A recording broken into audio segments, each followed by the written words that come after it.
करायचे आपल्या रूल नुसार. अगोदर जेवढे तेवढे लिहायच्या. फेरस, हायड्रोजन आणि ऑक्सिजन. मेटल कोण आहे याच्यामध्ये? फेरस आहे. समोर लक्ष दे श्रावणी अजून.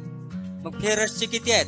इकडं 1 आहे, इकडं 3 आहे, इम्बॅलन्स आहे. परत हायड्रोजन किती आहेत? 2 आहेत आणि इकडं 2 आहेत, हे बॅलन्स आहे. परत ऑक्सिजन इकडे 1 आहे, इकडं 4 आहेत. हे तर स्टेप आली सगळ्याला. आता रूल आहे आपला मेटल बॅलन्स करायचा. मग हे सेपरेटच आहे. मी तर 3 घेऊ शकतो. 3 झाले फेरसचे. परत जायचे आपल्याला ऑक्सिजन कडे. अगोदर हायड्रोजन करायचं नाही बरं का. ऑक्सिजन कडे आलो. किती आहेत ऑक्सिजनचे? इथं 1 आहे आणि इथं 4 आहेत. मला 4 करावं लागलं इकडं. हे ऑक्सिजन बघा. ऑक्सिजन झाला बॅलन्स. किती झाले? 4H2O.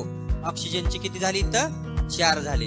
आता हायड्रोजन इम्बॅलन्स झाला. अगोदर होता बॅलन्स पण इम्बॅलन्स झाला.